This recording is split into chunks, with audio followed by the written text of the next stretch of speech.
Hey everybody.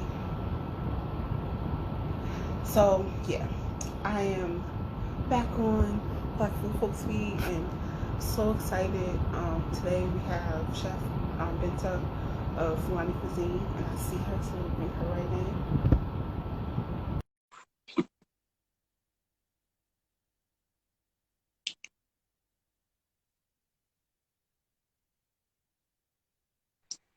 Hi, Teresa. Hey, Chef Binta. How are you? I'm good. We got the chat a little bit earlier, but I'm glad we are on here. Is got the times right. We feel all settled in.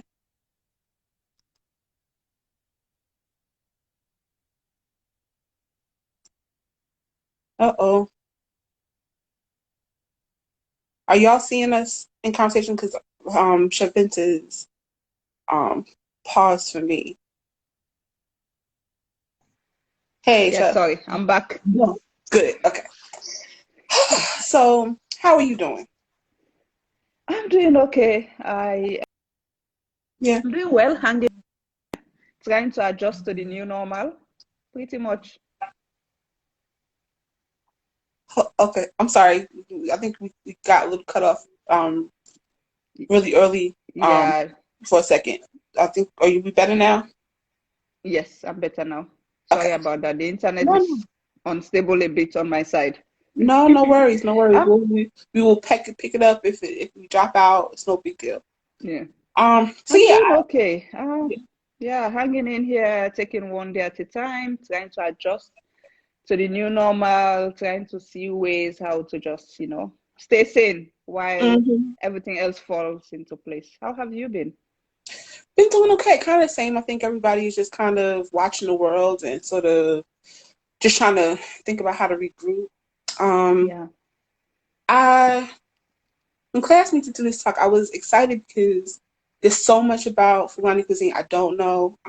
There's so Mm-hmm. much I think a lot of us don't really know about the continent in general. I think we Mm-hmm. romanticize or put this sort of collective imagination onto what we Yeah. think African cuisine is, and Mm-hmm. we don't really sort of honor the specificity. And Mm-hmm. so there's something so beautiful about the way that you are so clear and specific about your practice. And so Mm-hmm. there's so many things we could talk about. I feel like we, Yeah. this could, that now is a really particular amount of time, but I think I really want to. I always try to start at the beginning mainly because people may not be Mm-hmm. Mm-hmm. familiar with your work.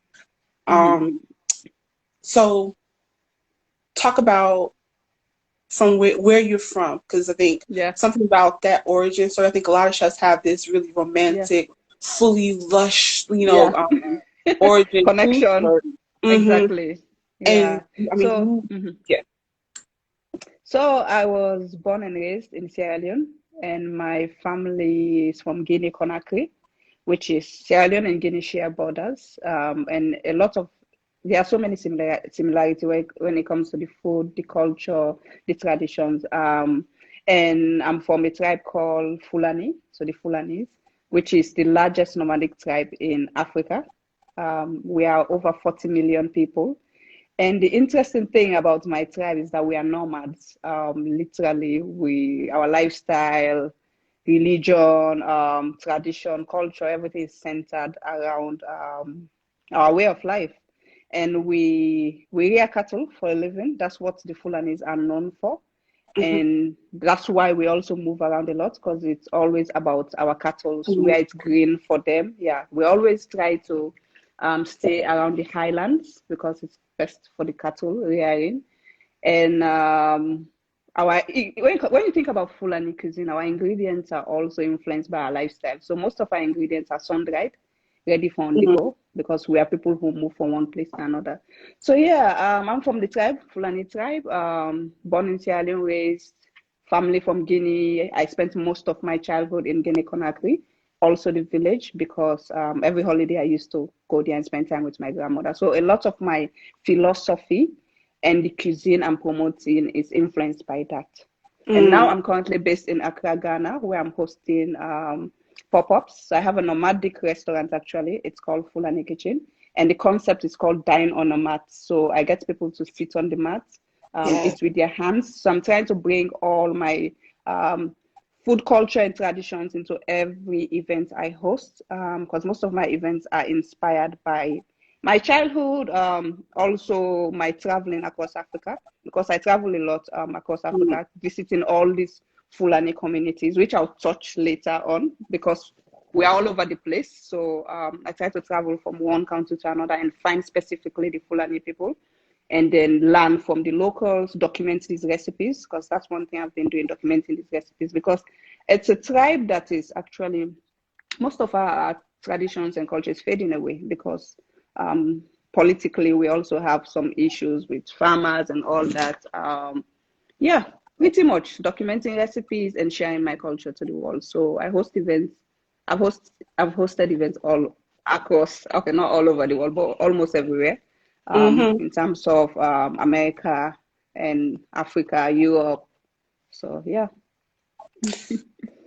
There's something really interesting that I've read in your bio and I've heard you talk a little bit about. Okay. Because the notion of sort of the posture of movement Mm-hmm. and sort of Yeah. nomadic Mm-hmm. like lifestyle is Mm-hmm. fascinating. But there's Mm-hmm. something like there's a point we talk about Civil War being a part Mm-hmm. of your upbringing, like it's Yeah. a part of your memory and part of like how you sort of Yeah. engage growing up. And that I'm thinking about that now just because of the sort of unrest that we're feeling. And I feel Yeah. like there's while it is while we feel it in a Mm-hmm. particular way in the U.S. and Mm-hmm. around the country, around, sort of around the world, there's a Mm-hmm. particular kind of preparedness that I Yeah. think that the idea of growing up in the midst of war would True. sort of inform. So I'm wondering, oh Yeah. yeah, I'm wondering if you think about that now. I do, honestly. Especially, I reflected on that when this COVID thing started happening because I experienced that when I was 12 years old, 11, because it stayed for like 2 years, 2 to 3 years. And that was like, I was very young. That Mm-hmm. was the time that I was supposed to really like experience, the transition Mm-hmm. from being a child to, going to the other side. So I've experienced first-hand civil war, which was brutal. So for me, I have that preparedness in a way. So going through COVID, I actually like it took me back to that moment, especially the lockdown, when Yeah. I had to like go to embargo, survival, sustainability, eating sustainably, using small ingredients, handful of ingredients, and making something out of nothing, Mm-hmm. sharing with people because that's the way we had to survive. Because it was tough. And that's also one of my philosophies. That also actually influenced me a lot in terms of what I'm doing now because I know how valuable it is when people come together as a community. There's so much you can do together, and food always plays that one major role. It's the bridge between that gap. So yeah, it's Yeah. actually I can, it's almost like a deja vu moment I'm having right now Yeah. with everything that is going on. Yeah. Absolutely. Hmm. And so I'm thinking about because I think I was first introduced to your work through Hmm. BJ, Hmm. and there's something really particular about the posture that BJ works Hmm. from. Okay. It's so particularly centered Hmm. in from where he comes. Hmm. It's all over him. It's like you know what I mean. It's just Yeah. sort of and there's a connectivity to elders and tradition that Yeah. he's able to translate in a modern way that reminded me so True. much when you talk about your work. And I'm Yeah. wondering about, because you talked about, sort of growing up in the midst of war, Hmm. you thinking about, sort of have a lifestyle Yeah. culturally that is Hmm. constantly in movement. Yeah. And so I'm interested in what the function of dining in Fulani Hmm. cuisine, because I feel like Hmm. we conflate Black Yeah. culture with restaurant Yeah. culture, and Yeah. it makes it so that the conversations we have around how we talk Hmm. about preserve our foodways, it gets Yeah. conflated so quickly. And I feel Yeah. like there's probably a real, I don't know, I feel like there's a Hmm. uh, direct connection that you may Yeah. have culturally. So I wonder if you could talk about the function of like sort of Cultural. dining space. Yeah. Especially, excuse me, for the I'll start with African culture in general. Also, the Fulani culture, which is very tradition. There are ways when it comes to food and dining, there are ways they handle it. It's very sacred to them. It's not about grab and go. So it's like about family coming together in the evening after a long day, talking about how their day was. Also, that's when they actually kind of discipline their kids, because we have this thing where when you're dining with your parents, you have to, for example, hold the bowl. You have to sit upright, which they believes that helps you with your posture. So you have to sit upright and hold the bowl. And imagine you're sitting on a mat. It's not that comfortable. And you're holding the bowl. That's a way of teaching their kids that this is the right way to eat. And you're not supposed to leave the bowl as long as you're eating with your elders. You're not allowed to push your hand in the middle to grab any meat. That's passed down to you by an elder. So those are like the disciplines, and in terms of morals and values, that's how they instill them through dining, and that's when family comes together to share like everything else and connecting after a long day. So that's something that is very rich, and unfortunately I feel like it is slowly fading away, not just the Fulani dining culture, African culture in general, because of the modern life. The world is moving so fast, and convenience also. Everybody's focused on grab and go, no time to really sit and get to pause and know what's going on around you or the person you're living with. So for me, it's very important.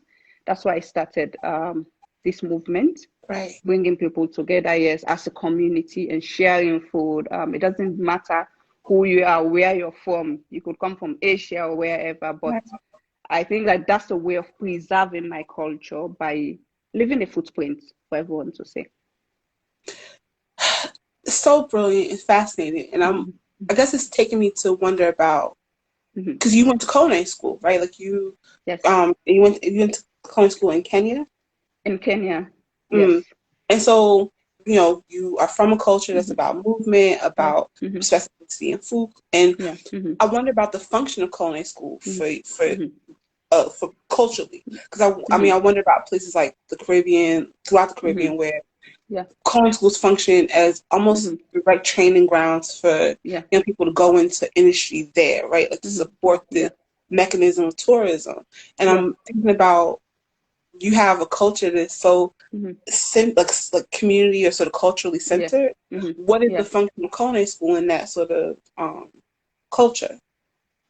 It's actually almost the same, because like in the beginning, I didn't want to even go to that school, because I was like my perspective back then was like, if I'm gonna go to culinary school, I want to go to Europe or another place and learn something else.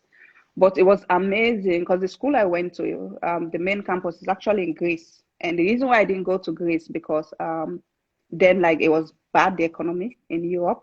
So I was like, okay. And then the school reached out saying that, so we have a new campus in Kenya. You can just actually go there because it's easier. And in the beginning, I was like, nah, I don't think I want to go. And it was amazing, because we are the same people, literally, same culture. And Kenya is a big country. It's a huge population, over 40 million just in Nairobi. And having to go there, and they also have a nomadic tribe, which is the second largest nomadic tribe in the world, which is the Masai Maras. I don't know if you've heard of the Masai and Sambos. And these people with the Fulanis, honestly, the only difference is the language. That's it. They do everything the same way: cattle rearing, sun drying ingredients. Just that they don't move much. That's the only difference in the language, but it's the same. So there was a lot of similarities, and it was challenging a bit for me, because even though we all come from the same continent, when it comes to food, it's totally different, because they are influenced by the Indians. So most of their food is Indian influence, and when you think about West Africa, it's way more interesting and deep. So it was challenging, because coming from West Africa, someone who is used to spicy food, and going there, and their food, even though it's Indian influence, but it's not spicy enough. It's more like spices than peppery. Gotcha. So I actually started fusing food when I was in culinary school, because it was tough for me to adapt to that flavor. So I had to start fusing East and West. And it was fun. I actually got used to it. And the system for the culinary school was amazing. It's almost like they are preparing you to work anywhere in the world stage in general. Yeah. It's not limited to just Africa, because they'll teach you the basic French techniques, building flavors, cuts, and all that. So the basic they'll teach you. But when it comes to the rest, you go for like internships after. But they are Mm-hmm. more focused on, even in school, they'll tell you that we are going to teach you the French basics, the culinary techniques. But when you're going out there, we want you to remember that you're representing your continent. You have so many more ingredients to play around with. You have so much more that the world doesn't know about, and Africa is untapped. So you have to really represent. So that was Right. amazing for me. I truly appreciated that. Yeah, and I'm thankful I went to school in Africa. I mean, it sounds like such a beautiful way of being. Yeah. We have this like kind of weirdly perpetual conversation about the function of Hmm. culinary school here and Yeah. sort of how we, because it's sort of the same here. I mean, we sort Hmm. of get classically trained in a way of Hmm. Europe and France specifically, and there's Yeah. maybe a little bit of thought around American regional cuisine, and I Yeah. think. Well, I mean, I'm so far removed from culinary school, but I Okay. imagine it can sort of see Hmm. that young people are maybe getting more infusion in terms of what Yeah. from Hmm. where they're from, but there's not a agency with reference to Yeah. what the bounty of like our country has to offer, and there's a Sure. particular posture that you get Yeah. sort of infused with when you know that Hmm. your culture is center, like moving in a Yeah. way that, like you don't have to put imagination onto anybody At else's all. culture. You know you have No. enough right here. So dope. Enough. And it was hard. It was hard in the beginning because coming from culinary school, working, I actually worked in Kenya Okay. because this I trained in a hotel school. So I did theory outside and then trained in the hotel in-house, practical. So Mm. I worked a little, moved to Ghana. I also worked for two different hotels. And you know, like there's this routine you follow, which I have an issue with. I can't do the same thing every day. So Uh-huh. it got to a point I was really bored going in every day, clock out, same thing, no life outside of that. And Mm-hmm. I wasn't feeling inspired also. So my drive kind of, I almost started hating my job. And that Yeah. was weird because this is something I'm so passionate about. So I had to make the tough decision to quit a stable hotel job and then venture Girl. into promoting a cuisine nobody knows about. That's the strange, the scary part. Because, I mean, I'm telling you that this is yeah. it's so dope that you because I'm sorry Hmm. because I want you to finish that thought, but something about the way which especially BJ Hmm. is trying to make sure we have these It's cross amazing. diaspora conversations. I'm like, I swear Yeah. to God, the first 10 years of my life was in hotels too, and you learn a Yeah. lot from it, and you get Yes. tools to sort of Hmm. help you to sort of navigate forming your Yeah. brand. But yeah, Yeah. you hit a wall. You hit a wall of creativity, a wall of Yeah. getting like comfortable with security Exactly. in a way that is not. Exactly. That's the word. Yeah, Yeah. yeah. You get But I'm sorry. Go comfortable, ahead. and for me, storytelling is very important. I always tell people that I'm a chef, but I'm also more of a storyteller.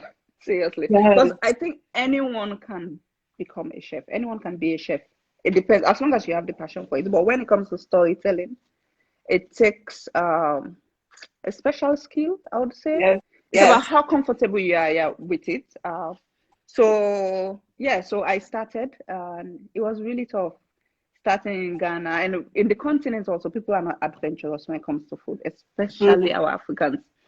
They all stick to what they know, and this is a tribe, even though it's the largest tribe, but people don't know much about them because they also stay together a lot. They always isolate themselves, even when they migrate, they isolate themselves. That was really tough. I remember the first event I hosted. I promoted it. Nobody signed up. Nobody. So I was like, okay. I invited my friends over to try it. I spread the mat out and then took photos. And then I had to use some branding techniques. Yeah, that's I right. did a post. I did a post on social media and I was like, oh, thank you everyone for coming. It was sold out, blah, blah, blah, blah, blah. And then Yes, people went crazy. that's right. They're like, oh, so how did we miss this? So I started getting that attention. So it took some time actually, and our first paid event was with Yale University. They were Mm, visiting Ghana, and then after that, it has been a journey. There are days it's hard because you're yes, trying to. It's almost like a revolution. You're trying to tell a story. You're trying to share food no one knows about. So it's tough, but I always try to like think about why I started this and the main goal behind this and vision. So it keeps me going. yes. Centering why is such a goal. I mean, Yeah. it's such a clear way of Hmm. recalibrating. Like if you so very clear about why you're doing the work you do, Yeah. every question Hmm. gets to be filtered through and answered by does it Yeah. serve why? Like does it Hmm. serve the overarching mission? Yeah. So good, Binta. I'm thinking about the the sort of interplay of Hmm. the function of of a modern chef. You are Yeah. traveling the world. You have Hmm. talked about fusion in ways. I Hmm. mean, Hmm. I'm sure that your cuisine is traditional and also Hmm. authentic in that way. I'm Yeah. sure that Hmm. there's, sort of modern takes or modern spins that you add because you taste in the world. Yeah. And I'm wondering Yeah. about what your elders feel about what you do. Like, do they taste the culture and what you do, or is it like, Mm. this young, you know what I mean? Like, what is the interplay like? They're actually very proud. That's the thing. Yeah. So far, I haven't messed with grandmother's recipe yet. They are very proud so far, and mostly because I'm trying to highlight like every corner, because the Fulanis are a lot, and we are all over, Yeah. mostly West Africa. And whenever I travel, like for example, to Nigeria, and I visit some communities in Nigeria, and what helps me also the language. I'm fluent in Fulani, so I speak Fulani very well. So that's a way to like, it's always easy when it comes to Yeah. like welcoming me. And then I would try to learn from the locals, come back and host events centered around that particular place. And one thing I've learned across all these different Fulani communities I've been to so far is that the similarities are so much there, but because we move also, it tends to change. Even the Mm, language, they kind of borrow from the local. So wherever they move to, it will fuse a bit. The language will okay. fuse, the food will fuse. But one thing that remains constant is the ingredients. So all our ingredients are sun-dried because it's all about preservation also. When it Right. comes to that's how Fulanis preserve their food by sun-drying. Even to meat, so sun-dry. And when it comes to meat, mostly we eat offals. So Mm-hmm. that's the misconception. Most people think when you say Fulani, we because we are to eat meat a lot. So we do that for business. So mostly it's the offals that we use. So most of Right. our dishes are offal based or just plant based or Mm-hmm. grains, mostly grains. And we don't do vegetables much also. It's Okay. mostly grains Right. and Because very you little wouldn't have vegetable. it. Yeah, because we use what we've preserved. We always use what we preserve. So mostly it's just a little bit of maybe even like our hot chilies. You know the Mm, African bad side.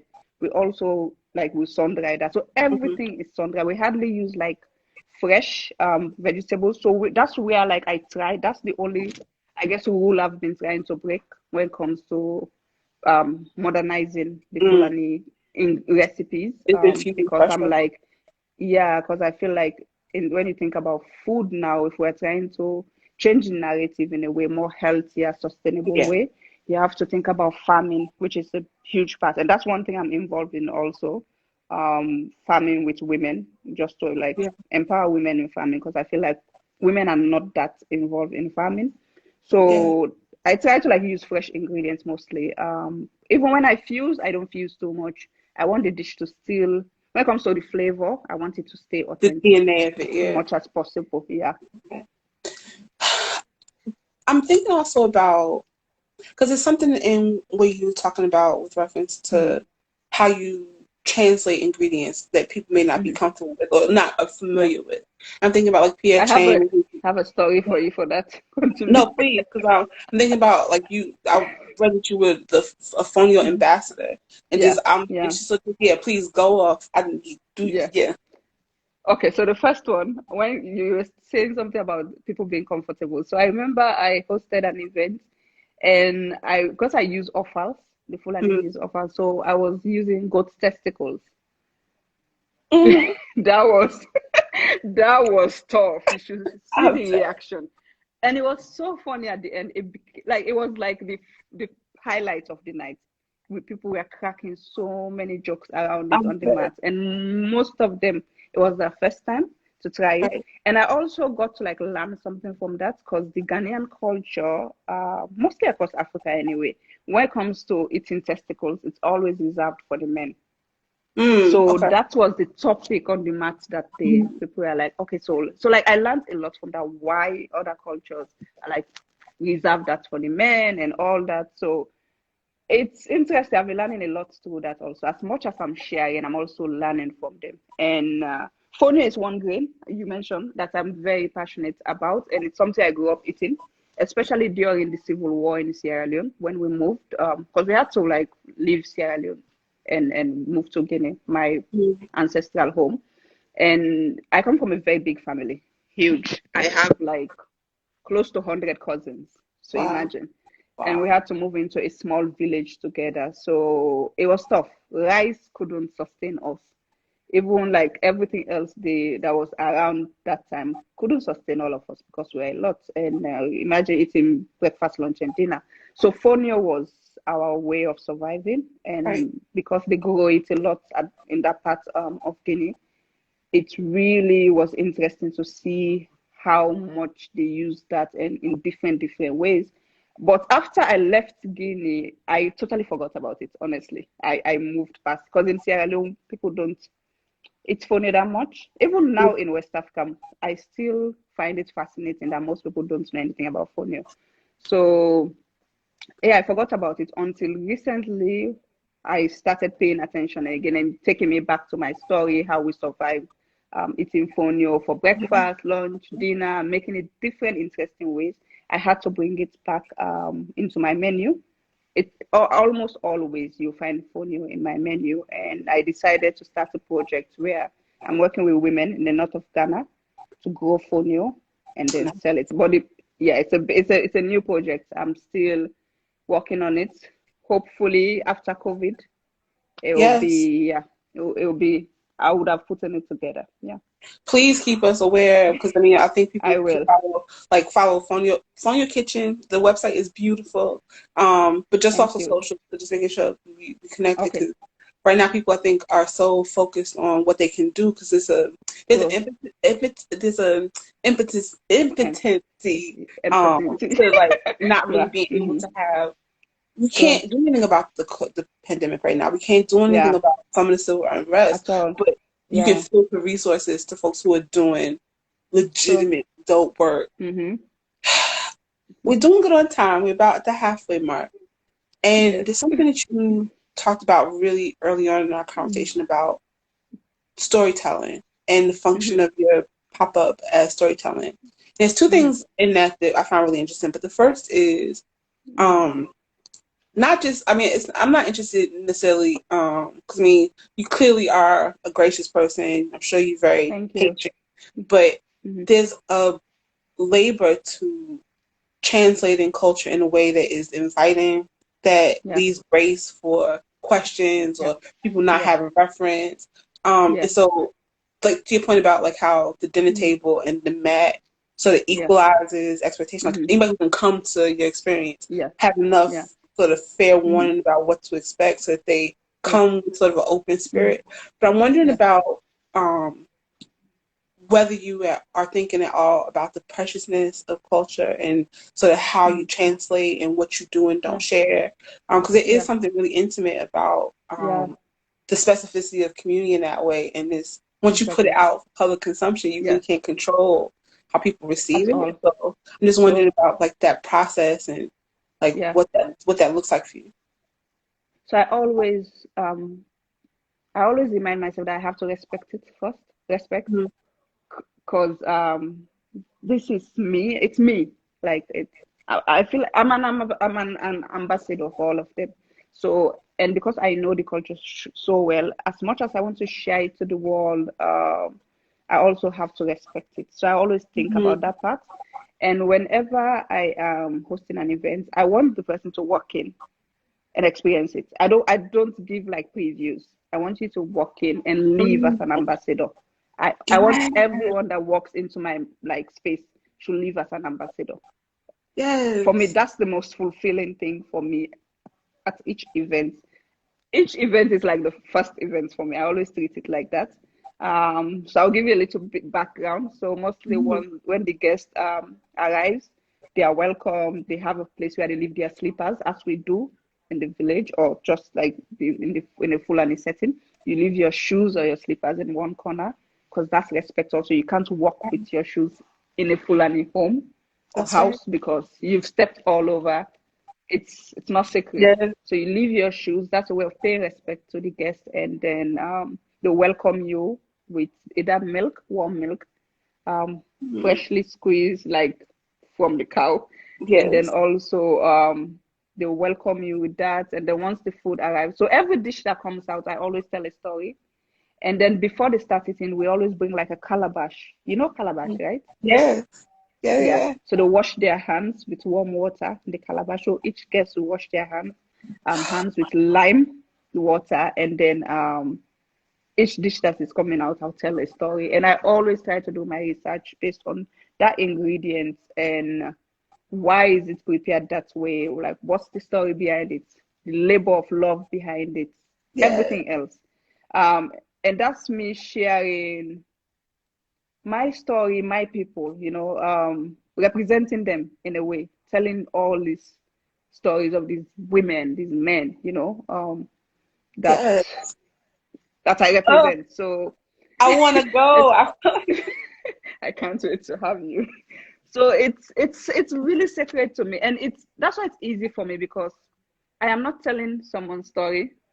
Most times people ask me, like, is it hard when it comes to like, how do you stay consistent with this, something that is very unique? I'm like, it is my story. It is me experiencing civil war. It's me growing up as a Fulani girl. It's me going through everything I've been to, good, ugly, actually, so many beauty marks from this. But I always feel good when I share it. It's like I'm sharing something with the world, and I Yeah. want them to always remember it. Yeah. So beautiful. Thank you. So I'm thinking about there's something really I don't know. There's something really beautiful about movement. I think about because Mhm, in the U.S. Our grandparents, or at least my mhm. generation, our grandparents are typically. I grew up in. I'm living in New York in Harlem, Okay. and Awesome. I grew up in New Jersey. So like there's this sort of Hmm. northeastern collective, Okay. and so Mm, I'm a great grandchild of the Great Migration. There was this mm, movement of people from the South out to the rest of the country, mhm, um, yeah, and that movement changed a lot of the mhm, way our foodways developed mhm, and moved and shifted mhm. um, through like two generations, and so you have this Yeah. like ancient legacy of movement, right? Mhm. This sort of Yeah. deeply rooted, multiple Yeah. generational legacy Yeah. of movement. And I'm wondering Yeah. about, it feels like you are uniquely prepared for like the form of a pop-up, right? Like there's Yeah. something inherent about that movement Mm, in terms of this business model, because I think that's another yeah. thing that I'm interested in.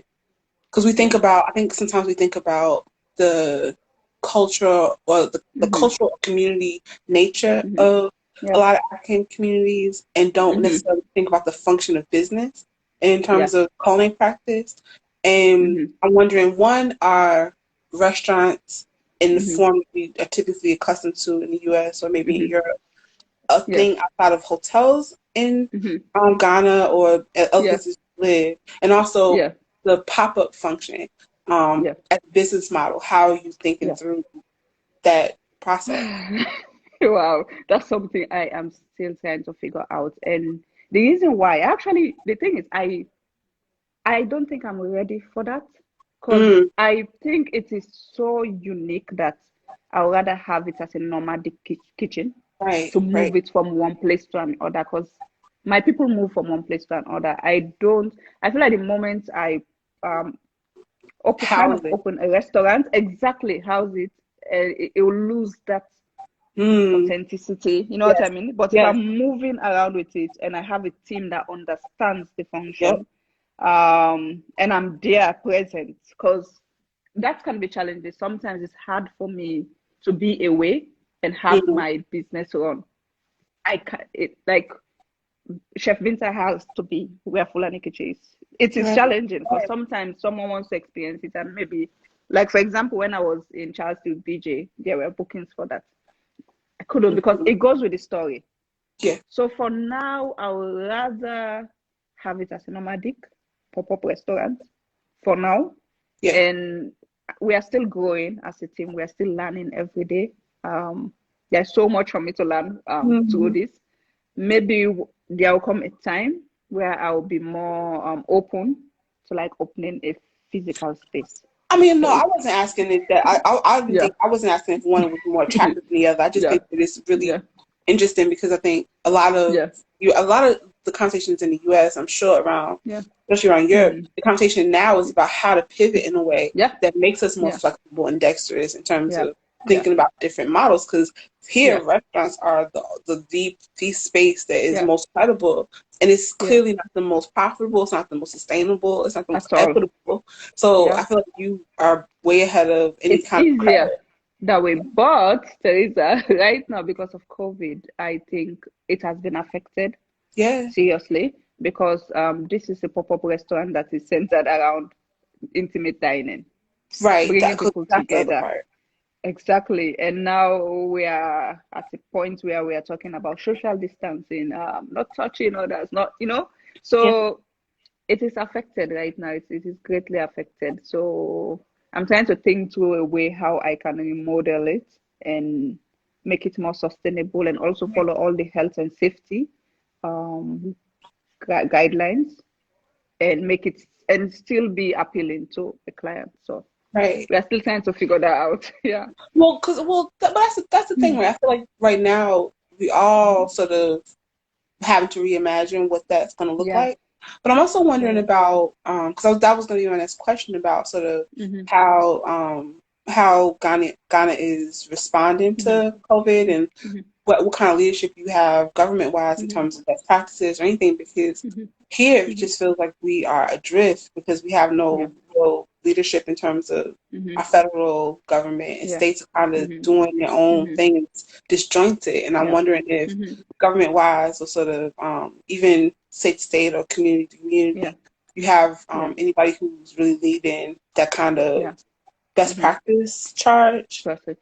Yeah, it is actually. They're handling it well in Ghana in terms of leadership, um, sharing information, valuable information. President almost every week or two is going live to like press release. So far people are handling it well. Yeah. Even though it's challenging, people are not used to this. No one prepared for this. Nope. So when it comes to like people staying home entirely, it is tough because Yeah.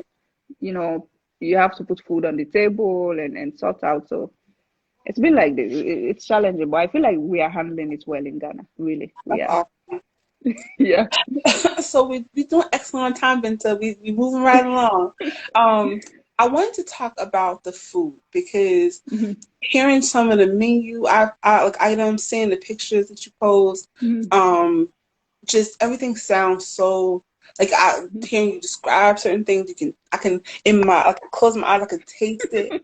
Hmm. I want you to talk about like sort of a typical menu in terms of how many Hmm. courses, what that food looks like. Hmm. But I would like you to start with this shea butter chicken or shea butter like I knew preparation that was coming. because I am so fascinated. Like, please start there. That's one of our crowd's favorite. Hmm. So it's not actually typical to just the Fulanis. Shea butter is something our ancestors used to prepare. I still do, like in Yeah. the rural areas, that's the oil they use, and it's very healthy. So it's something also I grew up eating. They have a recipe for it where we prepare it with local fowl only, and that Hmm. recipe, Teresa, is so sacred, I would say, because my Hmm. grandmother, I remember, would tell me that you cannot cook this with onions. You're not allowed to cook shea butter with onions, only shallots. Okay. And yes, so you burn the shea butter, throw shallots in, and you have a way of burning the oil, because if you burn the oil too much also, it's a very, what's the word? It's very tricky to prepare, Mm. honestly. It needs like patience and a particular skill, but it is amazing. So mostly it's on my menu. I do shea butter with lamb, I do shea butter with chicken, and I do shea butter with fish, with mushrooms for the vegans and vegetarians. It's really interesting. It And is. so is it like a is it it's not is it frying or is it using that as the fat? So you use it as a fat, and it's raw. So like Oh, raw form after they process it, because it's actually very tedious to process to get that right. fat. Yeah, and it has a really unique taste. Really, really unique taste. I'm so That fascinated. you, it's almost like you're eating velvet. It has a velvet kind of texture. Hmm. Well, because I think Amazing. sometimes all of us like sort of classically trained, like you Hmm. get this like weird this like obsession with butter, and so much of Hmm. butter or any fat is about texture, right? Okay, so Yeah. and I'm thinking about like if you could reimagine what the function Hmm. of a fat like that would be, Hmm. transferring it Yeah. to shea butter or coconut oil, Totally. palm oil, something like Yeah. that. That's really the difference that I'm Yeah. feeling in terms of the way you Different. approach Yeah. building layers. But yeah, Layers. Yeah. so I want you to just because we're getting close in time, and I want to leave room for Hmm. questions in about 5 or 6 minutes. But Okay. you talked about the sort of what a typical menu would be like. I Hmm. come in and I get my milk. Is it milk Yeah. straight up, or is it like a cocktail, or is it like some sort of So, so it's milk. If you're lactose intolerant, you have the milk, which is our culture. We have a god that will shake it in. We actually mm, pasteurize our milk in that god, so it's very ceremonious. And I right? wanted to bring that experience. I want them to feel like they are in that village, in that home, and that's Yes, typical. So if you don't take that, you have like bisap, granita, or yeah, or sorbet to welcome you, and then you sit on the mat, and then I'll come. The service people will welcome them, and I'll come in and introduce myself, tell them what to expect, make them comfortable. We have live music that always like on yes, set, building and layers of then color. yeah, and then first course will come out, and then I'll follow as soon as every meal has been placed on the mat, and then I'll come and introduce the meal to them, explain like the history. If I fused it, I'll explain why I fused it and the ingredients. So each course I'll explain, and most of the ingredients are sun-dried ingredients or fonio or just local seasonal ingredients that Mm, are fused. So for example, let's say we have this particular dish where we use like corn. mm, Um, it's almost like the grit texture, the grit, yeah, yeah, corn. So if I don't have it, because sometimes there are challenges in terms of sourcing my ingredients, I would rather use fonio, but right. prepare the same type of dish. Okay. So mostly when they come, like for clients who has been on my mat, they always know that fonio is gonna be part of it. And then we have our dessert, which is very interesting. That has been like the highlight of every event we've hosted, because all the ingredients are African, local ingredients. So I used gari. Do you know anything about gari? Don't. So it's cassava flakes. It's very popular in West Africa. Very popular. I use that to make a dessert, which is, oh my God, mind blowing. Mind blowing. Oh, So because also there's a story behind that particular ingredient. Almost any home you like growing up in Africa, most people they have that in their pantry, because most times if you come from school and you're hungry, your mom is not yet done with cooking, or you just want to snack on something, that's your to go. You just mhm. pour water, and when you add water, it doubles, and they add sugar and milk. So I decided to use that and make something else to give that granular texture. And we pair it with avocado ice cream, and then baobab powder, moringa, Yeah. candied ginger.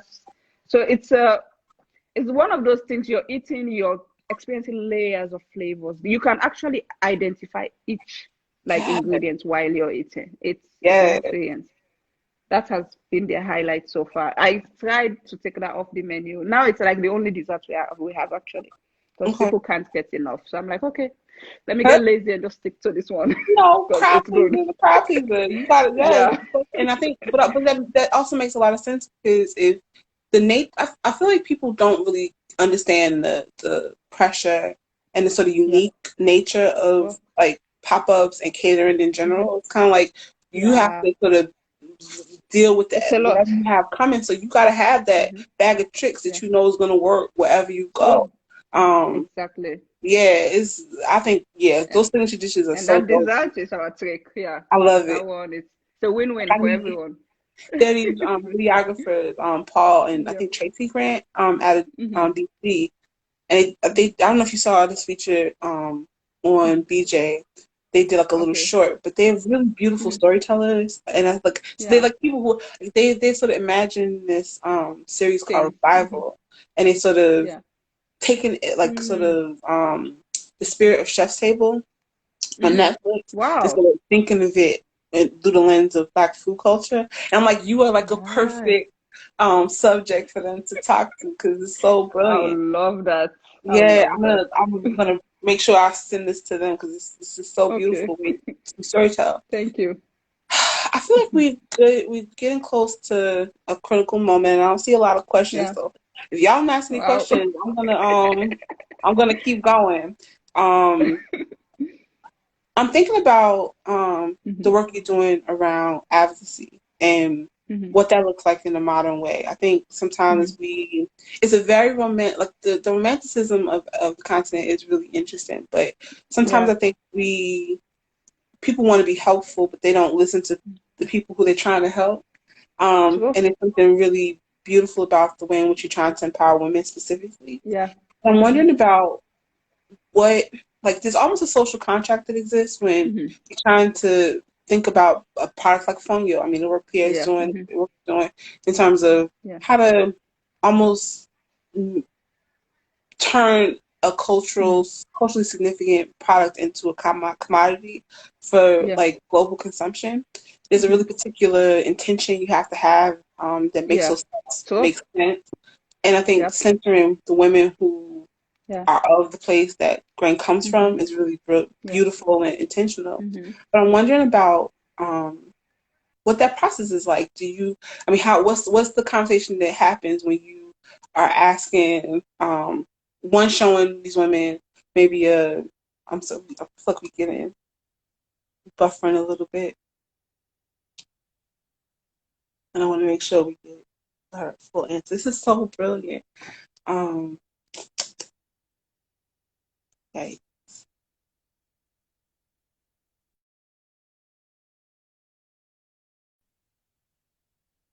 okay, so let's see. I'm gonna see if she can get back on.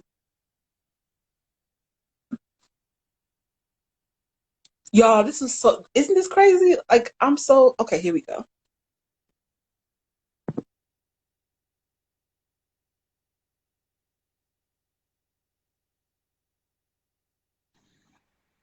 Hey, Chef.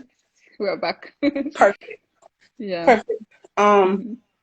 I guess I mean, it's a sort of round question and maybe doesn't have a Hmm. particularly an answer, but I'm wondering if you're thinking at all about how to, because I would imagine that this function is really about sort of creating industry or creating a sort of Hmm. income source.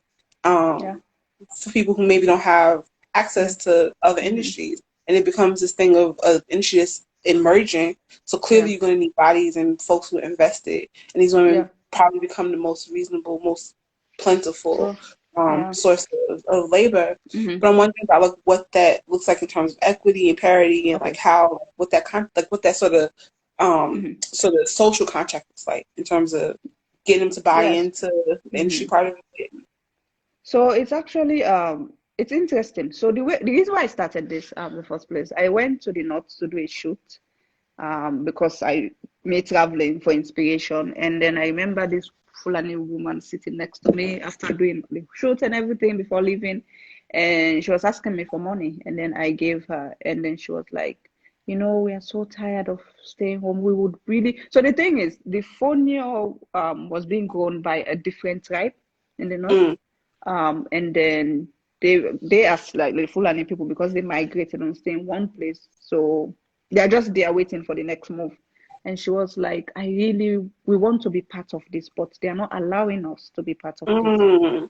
So I was like, so like that stuck with me. I came back to Accra, started thinking about it, and then finally, so I was still promoting it, went to Berlin, showcased and everything.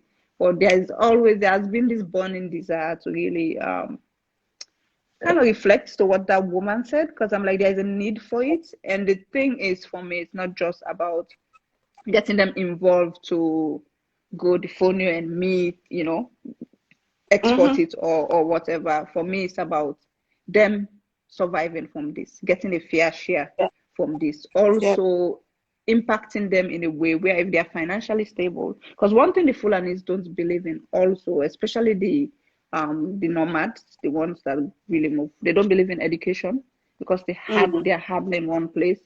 And I feel like that's a step, if they can be financially stable, um, and I have that relationship with them, I feel like there is a door for me to also influence that other area. How about these Yeah. kids go to school and learn something? Because they can't live like this even though I cannot change the culture of them moving from one place to another, but there is so much more also they can achieve out of life, which doesn't have to be just moving from one place to another, moving with cattle. How about education? Yeah. So I'm getting there. I haven't yet. No, I'm telling you, It's a Binta, it's gradual process. Yeah, but that's the influence for me in terms of creating that movement, all these women, coming together, growing fonio with them, showing them that this crop that they are growing, their hard labor is something important, yeah. it's being received well outside of the world, and also take them on that journey to Yes. really be into it. I don't want it to just be a transaction. Yeah. Yep. Hmm. Really beautiful. I mean, it's tricky because I think these conversations are so beautiful and important because, Hmm. I mean, honestly, we have the same conversations here, right? Like, and Yeah. maybe it's not in the function of Hmm. lack of access, but it's sort of like Hmm. it's about the sort of imagination of Hmm. possibility, right? Like, Hmm. we have kids sometimes that Hmm. just don't see possibility outside of the Yeah. immediate culture, immediate lifestyle, Yeah. right? Like, there's an insulation that happens. Yeah. In culture sometimes that's Hmm. beautiful and it protects you and Yeah. protects especially young people, but what Yeah. does that insulation mean for possibility Hmm. and Yeah. imagination outside of Hmm. a very narrow frame of Yeah. reference? It's like Yeah. watching you feel like they watching you talk about traveling the world and talk about Exactly. being in business, and Yeah. it's like it's probably empowering and inspiring in a Yeah. way to just like beyond the business, Hmm. like just your Yeah. presence in those places is Hmm. probably revolutionary in lots of ways. Yeah. Hmm. I don't know, Binta. I Thank feel you. like we covered a ton right now, and it's so Yes. wonderful to sort of get you like have space for you to tell your own story. Thank Um, you. I just feel like I feel like we all kind of in flux. I think Yeah. everybody's sort of feeling these waves of emotion day to Hmm. day, Yeah. and it's so tricky to kind of manage and still be Yeah. productive and still kind of Yeah. play with Oof. your rest, your Girl. concept and your business, and it's a It's a lot. lot. But I feel like Hmm. there's got to be some sort of resolution. There's got to be some Yeah. sort of getting back to the joy and Yeah. the art and the Yeah. work we do. It Hmm. has a definite function. Yeah. So just kind of like I don't know, keep heart, like keep positive in lots of ways. It's hard when Thank you. the Yeah. news cycles are crazy, but it's just watching like the way I wasn't trying to be trite earlier about like the nature Hmm. of like your preparedness because I don't think that anybody was really prepared for this degree Oh, of pandemic. But yeah. there is something that is so important about the posture that you Yeah. occupy the world from. Like you Yeah. got enough. Like something even just Yeah. about the preserving Yeah. in as like a lifestyle is so Exactly. important. Right? Yeah. Like we call them preppers here. I don't know if it's the Yeah. same word, but Yeah. like we have these like they call them doomsday preppers or Mm. whatever. But Yeah. in a really beautiful way, there are people like this Hmm. woman Lenny Sorensen, Yeah. in Virginia, and she's essentially Hmm. like, this is my land, this is what I Hmm. have. I'm gonna be Yes. able to try and make it as self-sustaining Yeah. possible Hmm. in my sphere of influence. I just feel like Yes. there's like so much ripe fruit there, like. I need your Good. book. I need a cookbook from you. I want to hear your memoir. I need you to have a Netflix series. Like the world needs to know about how dope you are and how dope this food is. There's so many Thank lessons you. that seem to just be right there Thank for you. us to learn from. Thank you. So I don't know. I'm Folks aren't really excited. asking questions. They think they Yeah. mesmerized by how brilliant you are. Thank you. Working on the Um. cookbook. It'll come, but not now. Okay. All right. Yeah. That's okay. That's yeah. Because put that out to the universe. We need that Yeah. in our lives. Um. But yeah, I feel like I think this is a fair place to start, unless it's something that you wanted to share that we didn't cover. Thank you, Teresa. I think we did all. I'm so glad you had me here. And I'm looking Yes. forward to chatting more with you. Yes. So yeah, I truly enjoyed Definitely. this. Thank you so We're much. gonna we're gonna be chatting offline, but We have to. yes. But thank Hello, you I'm so. seeing my people in the comments Hey, box. awesome. Collins, So how are you? yes, Awesome. the comments have been like people just going off because so many gems in what you had to say. So just if you all are unfamiliar, you all are as sort of charmed and captivated as I am. I Is miss you Fulani too. Kitchen a I can't wait for New York FulaniKitchen.com. to You can open. I'm follow coming. Chef Binta at Chef Yeah. underscore Binta and just keep crying because I'm sure you got tons of things that are about to come and be so dope. So anything we all can do to help and support what you're doing, but please reach out and Okay. hopefully when outside opens up, we'll see you in the States and can cook Yeah. together and fellowship in that way. But Absolutely. yeah. Absolutely. Alrighty. So Thank we're you gonna so go, much. but thank you. Thanks, guys. Bye.